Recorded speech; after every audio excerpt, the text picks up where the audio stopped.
ഇന്നത്തെ കഥയിലേക്ക് എല്ലാവർക്കും സ്വാഗതം. അങ്ങനെ കല്യാണി അമിതമായ കോൺഫിഡൻസോട് കൂടിയാണ് വക്കീലിനോട് പറയുന്നത്, കോടതിയിലേക്ക് വരാൻ ഞാൻ പൂർണ്ണമായിട്ടും കോൺഫിഡൻസ് ആണ്, എനിക്ക് എന്ത് തന്നെയാലും ഈ കേസിൽ വിജയിക്കാൻ പറ്റും, എതിർഭാഗത്തുള്ള വക്കീൽ എത്ര ശക്തനാണെങ്കിലും എന്നുള്ളൊരു ഉറച്ച തീരുമാനത്തോടെയാണ് കല്യാണി പോകുന്നത്. അപ്പോൾ വക്കീൽ ബാക്കിയുള്ള ഫയൽസും കൂടെ പഠിക്കാൻ വേണ്ടി കൊടുക്കുന്നുണ്ട്. അതേസമയം വിക്രത്തിൻ്റെ വീട്ടിൽ വിക്രത്തിനോട് അമ്മൂമ്മ ചോദിക്കുന്നുണ്ട്, അല്ലടാ മോനെ, ഈ പോലീസുകാരൊക്കെ പറയുന്നത് പോലെ സോണിയുടെ ഭർത്താവിൻ്റെ തലയടിച്ച് പൊട്ടിച്ചത് നീ തന്നെയാണോ? അപ്പോൾ വിക്രം പെട്ടെന്ന് തന്നെ പരിഭ്രമത്തോടെ പറയുന്നുണ്ട്, അമ്മൂമ്മ അതൊക്കെ വെറുതെ പറയുന്നതാ, ഞാനൊന്നും അല്ല എന്നൊക്കെ പറയുമ്പോഴേക്കും അതൊക്കെ ശരണ്യ ഒളിഞ്ഞു നിന്ന് കേൾക്കുകയാണ് ഇവരുടെ സംസാരം. അപ്പോൾ ശരണ്യക്ക് വിക്രത്തിനെ കൊല്ലാനുള്ള ദേഷ്യം വരുന്നുണ്ട്. കാരണം ശരണ്യൻ്റെ അനുഭവം ഇത് തന്നെയാണല്ലോ, അവളുടെയും ഭർത്താവിന് വിക്രം ഇതുപോലെ തന്നെ അടിച്ചിട്ടതാണല്ലോ.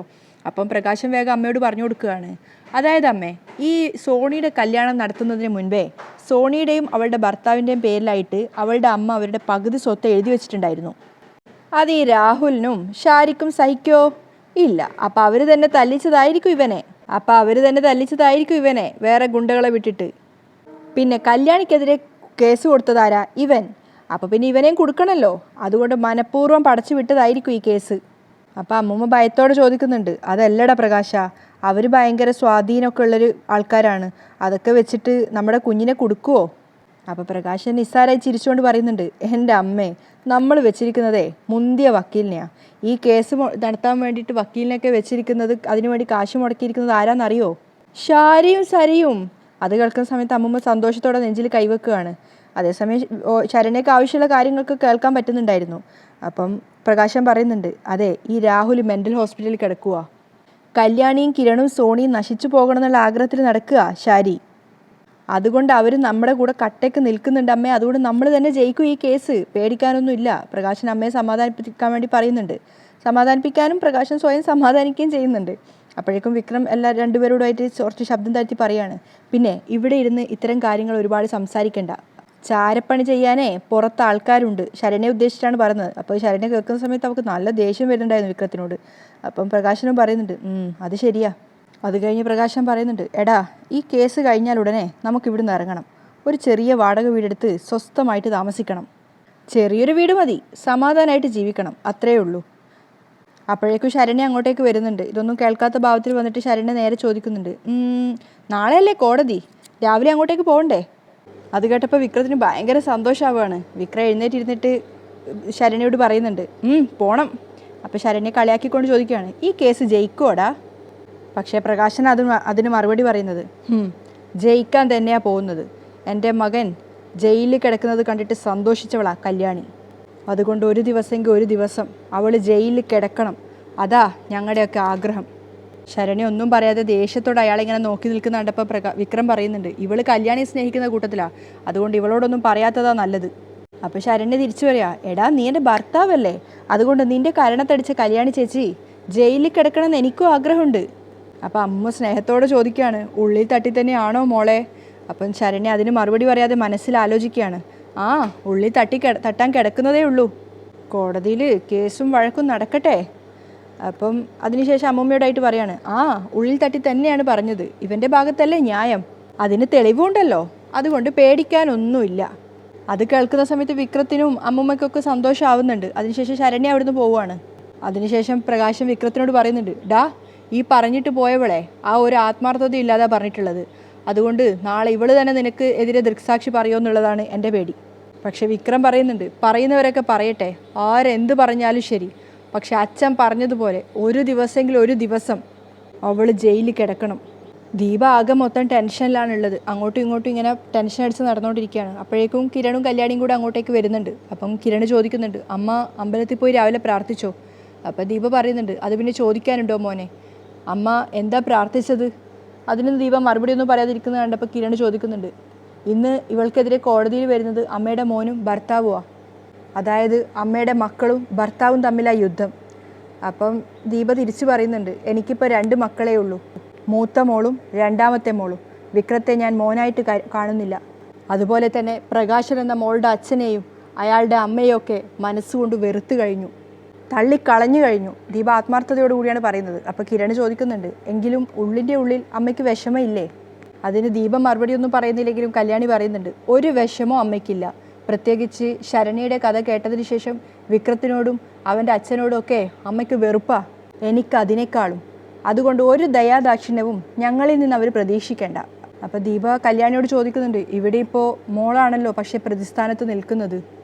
അതൊന്നും കാര്യമില്ല അമ്മേ, കല്യാണി പറയുന്നുണ്ട്. അപ്പോഴും ദീപ സങ്കടത്തോട് ചോദിക്കുകയാണ്, എങ്കിലും ഒരു നല്ല വക്കീലിനെ വെച്ചൂടായിരുന്നോ മോളെ? അപ്പം കല്യാണി കോൺഫിഡൻസോടെ പറയാണ്, ഞാൻ സംസാരിച്ച് തുടങ്ങിയിട്ട് ഇപ്പോൾ മാസങ്ങളെ ആയുള്ളൂ അമ്മേ. അതുകൊണ്ട് തന്നെ എനിക്ക് സംസാരിക്കാൻ കിട്ടുന്ന ഒരു വേദിയുണ്ടല്ലോ, അത് ഞാൻ വേണ്ടാന്ന് വെക്കില്ല. ദീപ കിരണിനെയാണ് നോക്കുന്നത് പേടിയോടുകൂടി. കിരണിനും അതേ ടെൻഷൻ ഉണ്ടെന്ന് ദീപക്ക് മനസ്സിലാവുന്നുണ്ട്. അപ്പോൾ കല്യാണി പറയാണ്, ഇന്ന് കോടതിയിൽ പറയാനുള്ളതൊക്കെ ഞാൻ പറഞ്ഞോളാം. ഇനിയിപ്പോൾ കേസ് തോൽക്കുകയാണെങ്കിലും എനിക്ക് അധിക കാലമൊന്നും ജയിലിനകത്ത് കിടക്കേണ്ടി വരില്ല. കിരണിനെ നോക്കിക്കൊണ്ടാണ് കല്യാണി പറയുന്നത്. അത്രയ്ക്ക് വലിയ കുറ്റമൊന്നും അല്ല ഞാൻ ചെയ്തത്. കല്യാണി അങ്ങനെ പറയുന്ന കേട്ടപ്പോൾ ദീപ പെട്ടെന്ന് ചോദിക്കുന്നുണ്ട്, വിധി മോൾക്കെതിരാവോ? കല്യാണി ഒന്നും മറുപടി പറയാതെ നിൽക്കുന്നുണ്ടപ്പോൾ കിരൺ അമ്മയോട് പറയുന്നുണ്ട്, അമ്മേ ഇവൾ ആത്മവിശ്വാസത്തിലാണ്, പിന്നെ എന്തിനാ പേടിക്കുന്നത്? കിരണിൻ്റെ ആ വാക്കുകൾ കൂടി കേൾക്കുന്ന സമയത്ത് കല്യാണിക്ക് ഒന്നുകൂടെ സന്തോഷമാവുകയാണ്. അതേസമയം ഷാരിയും മോളും കൂടെ വന്നിട്ട് നോക്കുന്നുണ്ട് എന്തായി അയൽ വീട്ടിലെ അവസ്ഥ എന്നറിയാൻ വേണ്ടിയിട്ട്. അപ്പോഴേക്കും കല്യാണി അമ്മയോട് യാത്ര പറഞ്ഞ് കിരണും കല്യാണിയും കൂടെ ഇറങ്ങുകയാണ്. അപ്പോൾ ഷാരി സരയുവിനോട് പറയുന്നുണ്ട്, പോകുന്നുണ്ട്. കിരണും കല്യാണി ഇറങ്ങിയതിന് ശേഷം ദീപ ആത്മാർത്ഥമായിട്ട് പ്രാർത്ഥിക്കുകയാണ്, ഈശ്വര കാത്തോളിനെ. അവർ പോയതിന് ശേഷം സരയു ഷാരിയോട് ചോദിക്കുന്നുണ്ട്, ഇന്ന് കോടതിയിലേക്ക് നമുക്കും പോയാലോ? അയ്യോ വേണ്ട, നമ്മൾ ഇതിനകത്തുണ്ടെന്ന് ആരും അറിയണ്ട, നമുക്ക് പുറത്തു നിന്ന് കളിച്ചാൽ മതി, ഷാരി പറയാണ്. പക്ഷേ നമ്മൾ വിക്രത്തിന് വെച്ചു കൊടുത്തിരിക്കുന്ന വക്കീലുണ്ടല്ലോ, അയാൾ പേരെടുത്തിരിക്കുന്ന വക്കീലാ. അതുകൊണ്ട് പൊതുനിരത്തിലിട്ട് വിക്രത്തിനെ തല്ലിയവള് ജയിലിൽ കിടക്കും മോളെ. അപ്പോൾ സരയു പറയുന്നുണ്ട്, അങ്ങനെ ജയിലിൽ കിടക്കുവാണെങ്കിൽ നമുക്കവിടെ അവളെ പോയി കാണണം അമ്മേ. അവൾ കുറേ കാലമായിട്ട് തല ഉയർത്തിപ്പിടിച്ച് നെഞ്ചു വിരിച്ചാണ് നടക്കുന്നത്. നമുക്കാ അടിക്കടി പരാജയം ഉണ്ടായിക്കൊണ്ടിരിക്കുന്നത്. എൻ്റെ അച്ഛൻ പോലും ഇപ്പം മെൻ്റൽ ഹോസ്പിറ്റലിലായി. ആ തിരിച്ചടിക്ക് ഒരിത്തിരിയെങ്കിലും ആശ്വാസം കിട്ടണമെങ്കിൽ ജയിലിൽ കിടക്കുന്ന കല്യാണിയെ കണ്ടേ പറ്റൂ. അപ്പോൾ ഷാരി പറയുന്നുണ്ട്, പൂത്ത പണം ഉണ്ടല്ലോ അവളുടെ കയ്യിൽ, അതുകൊണ്ട് പേരെടുത്തിരിക്കുന്ന വക്കീലിനെ തന്നെ ആയിരിക്കും വെച്ചിരിക്കുന്നത്. എങ്കിലും ജോർജ് വക്കീലിനോളം വരില്ല ഈ നാട്ടിലുള്ള മറ്റു വക്കീലന്മാർ. എന്തായാലും കോടതിയിൽ പൊടി പാറുന്നുള്ള കാര്യം ഉറപ്പാ. സാക്ഷികളുണ്ടല്ലോ മോളെ, ദൃക്സാക്ഷികൾ. അപ്പോൾ സരയു പേടിയോടെ ചോദിക്കുന്നുണ്ട്, ഇനി അവർ കൂറുമാറിയാലോ? അപ്പോൾ ഷാരി കോൺഫിഡൻസോടെ പറയുന്നുണ്ട്, അങ്ങനെയൊന്നും കൂറുമാറില്ല. അവർക്ക് കൊടുക്കാനുള്ള കാശും ഞാൻ പ്രകാശൻ്റെ കയ്യിൽ കൊടുത്തിട്ടുണ്ട്. അതുകൊണ്ട് അവരെല്ലാവരും ഇന്ന് കോടതിയിൽ വരും, അത് ഉറപ്പാ. അപ്പോൾ സരയുവിന് കുറച്ചുകൂടെ സന്തോഷമാവാണ്. കിരണും കല്യാണിയും കാറിൽ കോടതിയിലേക്ക് പോയിക്കൊണ്ടിരിക്കുകയാണ്. കിരൺ ഒന്നും സംസാരിക്കുന്നില്ല, അല്പം ഭയത്തോടെയാണ് മുഖമുള്ളത്. അത് കണ്ടിട്ട് തന്നെ കല്യാണി പുഞ്ചിരിച്ചോട് ചോദിക്കുന്നുണ്ട്, കിരണേട്ടന് പേടിയുണ്ടോ? അപ്പോൾ കിരൺ പറയാണ്, സാഹസമാണോ കാണിക്കുന്നത് എന്നൊരു പേടിയുണ്ട്. അപ്പം കല്യാണി കോൺഫിഡൻസോടെ തന്നെ പറയുന്നുണ്ട്, എന്നാൽ എനിക്ക് ഒരു പേടിയുമില്ല. അപ്പോൾ കിരൺ ടെൻഷനോട് കൂടി തന്നെയാണ് പറയുന്നത്, അത്രയ്ക്ക് ആത്മവിശ്വാസമൊന്നും എനിക്കില്ലടോ. ഒരു ദിവസം പോലും എൻ്റെ ഭാര്യ ജയിലിൽ കിടക്കുന്നത് എനിക്ക് സങ്കല്പിക്കാൻ പോലും പറ്റില്ല. തന്നോടുള്ള സ്നേഹം കൊണ്ടാണ് കിരൺ അത് പറയുന്നതെന്ന് കല്യാണിക്കും അറിയാം. അപ്പം കിരൺ അവളുടെ മുഖത്ത് നോക്കാതെ തന്നെ പറയുന്നുണ്ട്, ആര് ജയിലിൽ കിടന്നാലും ഒരു ദിവസം പോലും ജയിലിൽ കിടക്കാൻ പാടില്ലാത്ത ആളാണ് എൻ്റെ കല്യാണി. അപ്പം കല്യാണി തിരിച്ചു പറയുന്നുണ്ട്, ജാതകത്തിൽ അങ്ങനെയൊന്നും ഉണ്ടെങ്കിൽ നടന്നല്ലേ പറ്റൂ. അതുകൂടി കേട്ടപ്പോൾ കിരൺ ഒന്നുകൂടെ ഷോക്കാവുകയാണ്. കിരണിൻ്റെ ടെൻഷൻ കാണുന്ന സമയത്ത് കല്യാണി പറഞ്ഞു കൊടുക്കുന്നുണ്ട്, പേടിക്കണ്ടെന്നേ, ഒന്നും സംഭവിക്കില്ല. വിക്രം പ്രകാശനും കോടതിയിൽ എത്തിയപ്പോൾ തന്നെ നേരെ പോയിട്ട് അവരുടെ അഡ്വക്കേറ്റിനെ കാണാണ്. അപ്പോൾ അയാൾ ചോദിക്കുന്നുണ്ട്, കോടതി പറയാനുള്ള കാര്യങ്ങളെല്ലാം ഓർമ്മയുണ്ടല്ലോ? ഓർമ്മയുണ്ട് സാറേ. ഈ പറയുന്ന കല്യാണിക്ക് ഒരു കമ്പനി വക്കീലുണ്ട്, അഡ്വക്കേറ്റ് സോമനാഥൻ. ആള് വലിയ തരക്കേടില്ലാത്ത ഒരാളാണ്, എങ്കിലും ഞാനുമായിട്ട് മുട്ടാനുള്ള ആംബിയറൊന്നും ഇല്ല അയാൾക്ക്. അയാളായിരിക്കും മിക്കവാറും കേസ് വാദിക്കുന്നത്. അപ്പോൾ പ്രകാശൻ ചോദിക്കുന്നുണ്ട്, സാറേ ആര് കേസ് വാദിച്ചാലും വിധി ഞങ്ങൾക്ക് അനുകൂലമല്ലേ? അപ്പോഴേക്കും വക്കീൽ ചോദിക്കുന്നുണ്ട്, അല്ല ദൃക്സാക്ഷികൾ വരാമെന്ന് പറഞ്ഞിട്ടുണ്ടല്ലോ? അപ്പം വിക്രം വേഗം പറയുന്നുണ്ട്, ഉണ്ട് സാറേ. അപ്പോൾ വക്കീൽ പറയുന്നുണ്ട്, പിന്നെ ഒന്നും പേടിക്കാനില്ല, ഇതൊക്കെ നിസ്സാരാ. അപ്പോഴേക്കും കിരണും കല്യാണിയും ഒപ്പം സോണിയും കോടതിയിലേക്ക് എത്തുന്നുണ്ടായിരുന്നു. അപ്പോൾ പ്രകാശൻ വക്കീലിനോട് പറയുന്നുണ്ട്, സാറേ എല്ലാവരും ഉണ്ട്, അവളും ഉണ്ട്, അവളുടെ ഭർത്താവും ഉണ്ട്, ഇവൻ്റെ മുൻ ഭാര്യയുണ്ട്. അപ്പം വിക്രം ശബ്ദം താഴ്ത്തിയിട്ട് വക്കീലിനോട് പറയാണ്, സാറേ ആ ഇടത്ത് വശത്ത് നിൽക്കുന്നതാ സോണി. അപ്പോഴേക്കും അവർ 3 പേരും കൂടെ പ്രകാശൻ്റെയും വിക്രത്തിൻ്റെ അരികിലേക്കായിട്ട് വരികയാണ്. അപ്പം ദേഷ്യത്തോടെ വലിയ മുറുകിയ മുഖത്തോടു കൂടിയാണ് 3 പേരും വരുന്നത്. അപ്പോൾ അടുത്തെത്തിയതും വിക്രം കല്യാണിയുടെ നേരെ തിരിഞ്ഞുകൊണ്ട് പറയാണ്, എൻ്റെ മോനെ നീ തല്ലി ചതച്ചല്ലേ, ഇനി നമുക്ക് കോടതിയിൽ വെച്ച് ഏറ്റുമുട്ടാടി. അപ്പോൾ കല്യാണി പുഞ്ചിരിച്ചുകൊണ്ട് പറയാണ്, അതെ, ഏറ്റുമുട്ടാൻ തന്നെയാണ് വന്നത്.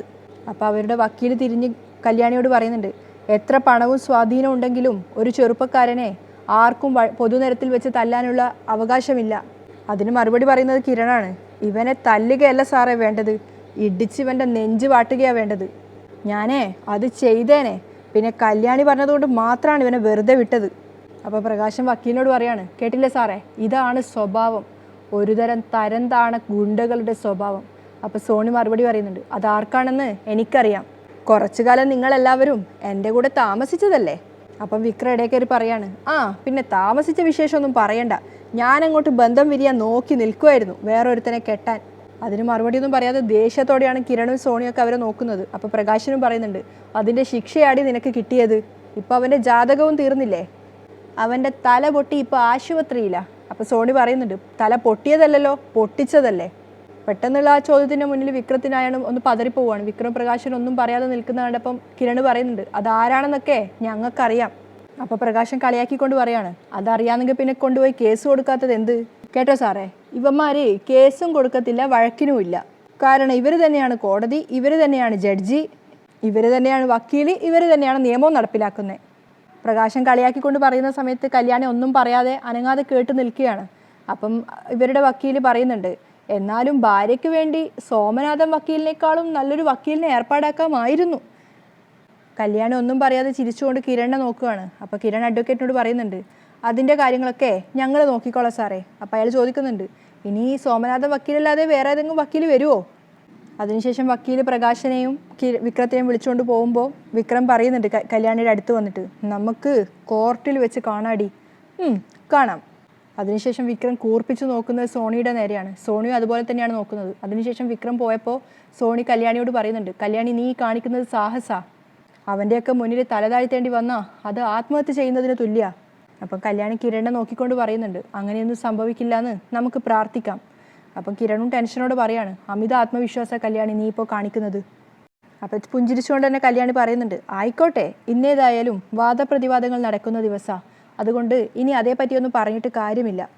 അതിനുശേഷം എല്ലാവരും കോടതിയുടെ അകത്തേക്ക് കയറുകയാണ്. ജഡ്ജി വന്നതിന് ശേഷം കല്യാണി കോർട്ടിൻ്റെ ആ കൂട്ടിനുള്ളിലേക്ക് കയറിയിട്ട് അഭിസംബോധന ചെയ്യുകയാണ്. അപ്പം ജഡ്ജി പറയുന്നുണ്ട്, കേസും കൗണ്ടർ കേസും നിലനിൽക്കുന്നതിനാൽ രണ്ട് കൂട്ടരുടെയും വാദം ഇന്ന് കേൾക്കുന്നതാണ്. പ്രോസിക്യൂഷന് തുടങ്ങാം. അപ്പോഴേക്കും പ്രകാശിൻ്റെ വക്കീൽ എഴുന്നേറ്റ് കേസ് ആരംഭിക്കുകയാണ്. അയാൾ നേരെ പോയത് കൂട്ടിനകത്തേക്ക് ഉണ്ടായിരുന്ന കല്യാണിയുടെ അടുത്തേക്കാണ്. എന്നിട്ട് അഡ്വക്കേറ്റ് ചോദിക്കുന്നുണ്ട്, 10-25 വർഷം സംസാരിക്കാതിരുന്ന പെൺകുട്ടി സംസാരശേഷി തിരിച്ചു കിട്ടിയപ്പോൾ ആദ്യം തന്നെ തുടങ്ങിയത് വായിൽ വരുന്ന കാര്യങ്ങളൊക്കെ വിളിച്ചു പറയാനും പൊതുനിരത്തിൽ വെച്ച് ആളുകളെ അപഹാസ്യരാക്കാനുമാണല്ലേ. അപ്പം പുഞ്ചിരിച്ചുകൊണ്ട് കല്യാണി പറയാണ്, ഞാൻ തല്ലിയെങ്കിൽ അതിന് വ്യക്തമായ കാരണമുണ്ട്. എന്താണാവോ കാരണം? വക്കീൽ ചോദിക്കുന്നുണ്ട്. അപ്പോൾ കല്യാണി പറയാണ്, എന്നോട് പൊതുനിരത്തിൽ വെച്ച് അവൻ മോശമായി സംസാരിച്ചു. അപ്പോൾ വക്കീൽ പറഞ്ഞു കൊടുക്കുന്നുണ്ട്, ഇത് കോടതിയാണ്, അവൻ ഇവൻ എന്നുള്ള സംബോധനയൊന്നും വേണ്ട. ആര് സംസാരിച്ചു? വിക്രം നിങ്ങളുടെ ആരാ? ആങ്ങളെ ആയിരുന്നു, ഇപ്പോഴല്ല. അപ്പം കോടതി അടക്കം എല്ലാവരും അതൊന്ന് ഷോക്കായിട്ട് കേൾക്കുകയാണ്. ആങ്ങളെ ആയിരുന്നു എന്ന് പറയുമ്പോൾ ഭർത്താവ് ആയിരുന്നു ഇപ്പോഴല്ല എന്ന് പറയുന്ന പോലെയല്ല. ആങ്ങളെന്ന് പറഞ്ഞാൽ രക്തബന്ധമാണല്ലോ, എപ്പോഴും അതുപോലെ തന്നെ ഉണ്ടാവുമല്ലോ. അപ്പം കിരണും സോണിയും അടക്കം എല്ലാവരും ആ ഒരു ഇതിനെ ഞെട്ടിയിട്ടാണ് കേൾക്കുന്നത്. അപ്പം വക്കീൽ ചിരിച്ചുകൊണ്ട് ചോദിക്കുകയാണ്, നിങ്ങൾക്കെതിരെ കേസ് കൊടുത്തതിന് ശേഷം ഇപ്പോൾ ആങ്ങള അല്ല അല്ലേ? അപ്പോൾ കല്യാണി തിരിച്ച് മറുപടി പറയാണ്, അല്ല, അതിന് മുമ്പും അല്ല. അപ്പോൾ വക്കീൽ ചോദിക്കുന്നുണ്ട്, അതെന്താ, ആള് അത്രയ്ക്ക് മോശക്കാരനാണോ? അതെ, അന്ന് കണ്ടപ്പോഴും എൻ്റെ സമനില തെറ്റുന്ന രീതിയിലാണ് അവൻ സംസാരിച്ചത്. അപ്പോൾ വക്കീൽ ചോദിക്കുന്നുണ്ട്, അത് എന്നാണെന്നാണ് ചോദ്യം. അപ്പോൾ കല്യാണി പറയാം, അതിൻ്റെ തലേ ദിവസം ഒരു മോഷണം നടന്നിരുന്നു. എൻ്റെ നാത്തൂൻ്റെ വീട്ടിലായിരുന്നു മോഷണം നടന്നത്. അവരുടെ കല്യാണം കഴിഞ്ഞതറിഞ്ഞിട്ടാണ് അവിടെ മോഷ്ടാക്കൾ കയറിയത്. എൻ്റെ നാത്തൂൻ്റെ ഹസ്ബൻഡിനെ തലക്കടിച്ച് വീഴ്ത്തിയിട്ട് അവർ സ്വർണം അപഹരിച്ചു കൊണ്ട് പോവുകയായിരുന്നു. അതിന് പിന്നിൽ വിക്രമാണെന്ന് തോന്നി. അപ്പോൾ എല്ലാവരും വിക്രത്തിനെ നേരെ നോക്കുകയാണ്. ജഡ്ജാണെങ്കിൽ ആ പോയിന്റ് നോട്ട് ചെയ്ത് വെക്കുന്നുണ്ട്. അവരുടെ വക്കീൽ തന്നെ പറയുന്ന കാര്യങ്ങളൊക്കെ കേൾക്കുന്നുണ്ടായിരുന്നു. അപ്പം പ്രകാശൻ വിക്രത്തിനോട് വീണ്ടും ചോദിക്കുന്നുണ്ട്, ശരിയാണോട് അവൾ പറയുന്നത്? അല്പം ഒന്ന് പതറിയെങ്കിലും പെട്ടെന്ന് തന്നെ വിക്രം ദേഷ്യത്തോടെ പറയുന്നുണ്ട്, ഏയ് ചുമ്മാ കള്ളം പറയുന്നതാ ആണോ? അതുമായി ബന്ധപ്പെട്ടാണ് വഴിയിൽ വെച്ച് കണ്ടപ്പോൾ സംസാരം ഉണ്ടായത്. ആ നേരത്ത് അവൻ്റെ മറുപടികളും അവൻ്റെ ശരീരഭാഷയും എനിക്കിഷ്ടപ്പെട്ടില്ല. ഏതൊരു പെൺകുട്ടിയും തല്ലിപ്പോകുന്ന രീതിയിലാണ് അപ്പോൾ അവൻ സംസാരിച്ചത്. അതുകൊണ്ടാണ് ഞാൻ അവനെ തല്ലിയത്. അതും ജഡ്ജി നോട്ട് ചെയ്യുകയാണ്. അപ്പം അഡ്വക്കേറ്റ് ചോദിക്കുന്നുണ്ട്, വഴിയിലൂടെ പോകുമ്പോൾ നമ്മുടെ ശത്രുക്കൾ ചിലപ്പോൾ നമ്മളോട് വേണ്ടാത്ത വർത്തമാനങ്ങൾ ചിലപ്പോൾ പറഞ്ഞെന്നിരിക്കും. അതിന് നിയമസഹായം തേടുന്നതിന് പകരം ഒരു ചെറുപ്പക്കാരനെ 4 ആളുടെ മുന്നിൽ വെച്ച് തല്ലാൻ നിങ്ങൾക്ക് എന്ത് അവകാശമാണുള്ളത്? പെട്ടെന്ന് ചോദിച്ചപ്പോൾ അതിന് കല്യാണിക്ക് മറുപടി ഒന്നും പറയാൻ കിട്ടുന്നുണ്ടായിരുന്നില്ല. അവളിങ്ങനെ തലതാഴ്ത്തി നിൽക്കുന്ന കണ്ടപ്പോൾ വക്കീൽ ചോദിക്കുന്നുണ്ട്, നിയമം നിങ്ങളോട് പറഞ്ഞിട്ടുണ്ടോ നിങ്ങൾക്ക് ദോഷമുള്ളവരെയൊക്കെ തല്ലി ഒതുക്കാൻ? അതിനും കല്യാണിക്ക് മറുപടി ഒന്നുമില്ലാതെ നിൽക്കുകയാണ്. അതേസമയം വക്കീൽ പറയുന്നുണ്ട്, യുവർ ഓണർ, തല്ലിയെന്ന് ഈ പ്രതി തന്നെ സമ്മതിച്ചിട്ടുണ്ട്. അതുകൊണ്ട് ഇനി അതിനെതിരെ ഒരു വാദപ്രതിവാദത്തിൻ്റെ ആവശ്യമില്ല. ഇവിടെ പ്രതിയാക്കപ്പെട്ടിരിക്കുന്ന കല്യാണി എന്ന പെൺകുട്ടിയുടെ ക്രിമിനൽ സ്വഭാവം വഴിതെറ്റിയുള്ള പോക്ക്, ഇത് പ്രൂവ് ചെയ്യാൻ എനിക്കൊരു സാക്ഷിയെ വിസ്തരിച്ചാൽ കൊള്ളാമെന്നുണ്ട്. അപ്പോൾ കോടതി അനുവാദം കൊടുക്കുകയാണ്. കായൽവാരത്ത് ഭാനുമതി മകൻ പ്രകാശൻ, അതായത് കല്യാണിയുടെ അച്ഛനെ തന്നെയാണ് വിസ്തരിക്കാൻ വേണ്ടി വിളിക്കുന്നത്. പ്രകാശൻ കൂട്ടിനകത്തേക്ക് കയറിയ ശേഷം പ്രകാശൻ്റെ വക്കീൽ വന്നിട്ട് ചോദിക്കുന്നുണ്ട്, പ്രകാശന് എത്രയാ മക്കൾ? 2. 2? തനിക്ക് 3 മക്കളല്ലേ ഉള്ളത്? വക്കീൽ ചോദിക്കുന്നുണ്ട്. അപ്പോൾ പ്രകാശൻ കോടതിയോട് പറയാണ്, 2 പേരെയേ മക്കളായിട്ട് കണക്കാക്കിയിട്ടുള്ളൂ മാഡം. അപ്പോൾ കല്യാണി അച്ഛനെ തന്നെ നോക്കി നിൽക്കുകയാണ്. അപ്പോൾ പ്രകാശൻ പറയുന്നുണ്ട്, ഇടക്കൊരുത്തിയുണ്ട്, പക്ഷേ അവളെ ഞാൻ കൊച്ചുനാളിൽ തന്നെ ഉപേക്ഷിച്ചതാണ്. അപ്പം കോടതി പറയുന്നുണ്ട്, അവള് ഇവള് എന്നുള്ള സംബോധനയൊന്നും ഇവിടെ വേണ്ട, അതിപ്പോൾ പറഞ്ഞത് തനിക്കും കൂടിയുള്ളതാണ്. അങ്ങനെ തള്ളിക്കളയാൻ എന്താ കാരണം? കോടതി ചോദിക്കുമ്പോൾ പ്രകാശൻ പറയാണ്, സാറേ അതൊക്കെ കോടതി മുമ്പ് പറഞ്ഞു കഴിഞ്ഞാൽ എനിക്ക് തന്നെ നാണക്കേടാ. ഒരു 6-7 വയസ്സ് പ്രായമുള്ളപ്പോൾ മുതൽ എൻ്റെ 2ാമത്തെ മോള് അവളുടെ സ്വഭാവം വെളിപ്പെടുത്തി തുടങ്ങിയതാ. സാറേ, ആ നാട്ടിലുള്ള ചെറുപ്പക്കാരെല്ലാം അവളുടെ പുറകെയായിരുന്നു. കല്യാണി ഷോക്കായതുപോലെയാണ് കേട്ട് നിൽക്കുന്നത്. സ്വന്തം അച്ഛനാണ് പറയുന്നത് അത്രയും മോശമായിട്ട് മകളെക്കുറിച്ച്. കിരണും സോണിയൊക്കെ ദേഷ്യത്തോടെയാണ് പ്രകാശൻ്റെ വാക്കുകൾ കേട്ട് നിൽക്കുന്നത്. എൻ്റെ സാറേ, പറയുന്നത് കൊണ്ട് വേറൊന്നും വിചാരിക്കരുത്. ഈ തല്ലും വഴക്കും ഉണ്ടാക്കുക എന്ന് പറഞ്ഞു കഴിഞ്ഞാൽ അവളുടെ ഒരു ഹോബിയായിരുന്നു. ആരെ കണ്ടാലും വഴക്കുണ്ടാക്കുക, എല്ലാ ദിവസവും പരാതിയായിട്ട് വീട്ടിൽ ആൾക്കാർ വരിക. ഒരച്ഛൻ എന്ന രീതിയിൽ ഞാൻ എന്നാലാവുന്ന രീതിയിൽ ഒന്ന് ഉപദേശിച്ചു നോക്കി. എവിടെ കേൾക്കാൻ? എനിക്ക് പരിചയമുള്ളവരെയും അവൾക്ക് പരിചയമുള്ളവരെയും കൊണ്ട് ഞാൻ ഉപദേശിച്ചു നോക്കി. എന്നിട്ടും ഒരു പ്രയോജനം ഉണ്ടായില്ല. കല്യാണി നെഞ്ചു പൊടിയുന്ന വേദനയോടുകൂടിയാണ് അയാൾ പറയുന്നതൊക്കെ കേട്ട് നിൽക്കുന്നത്. അതിനുശേഷം പ്രകാശൻ്റെ മാസ് പെർഫോമൻസ് ആയിരുന്നു. സാറ് ഒരു അച്ഛൻ എന്ന നിലയ്ക്ക് ഒരു പെൺകുട്ടി പേരുദോഷം കൽപ്പിച്ചു കഴിഞ്ഞാൽ, അതും കല്യാണത്തിന് മുമ്പ് പേരുദോഷം കൽപ്പിച്ചു കഴിഞ്ഞാൽ ഏതെങ്കിലും അച്ഛന് സഹിക്കാൻ കഴിയുമോ സാറേ? കല്യാണി വാ പൊത്തി കേട്ട് നിൽക്കുകയാണ്, എന്തൊക്കെയാണ് ഇയാൾ പറയുന്ന കള്ളത്തരങ്ങളെന്ന് വിചാരിച്ചിട്ട്. അപ്പോൾ പ്രകാശൻ കോടതിയോട് പറയാണ്, അങ്ങനെ പേരുദോഷം കേൾപ്പിച്ചു കല്യാണി എന്ന് പറയുന്ന ഈ ഇവൾ. അവസാനം കല്യാണി അറിയാതെ വിളിച്ചു പറഞ്ഞുപോയി, കള്ളമായി ഇയാൾ ഈ പറയുന്നത്. അങ്ങനെയാണ് ഇന്നത്തെ എപ്പിസോഡ് വൈൻഡപ്പ് ചെയ്യുന്നത്.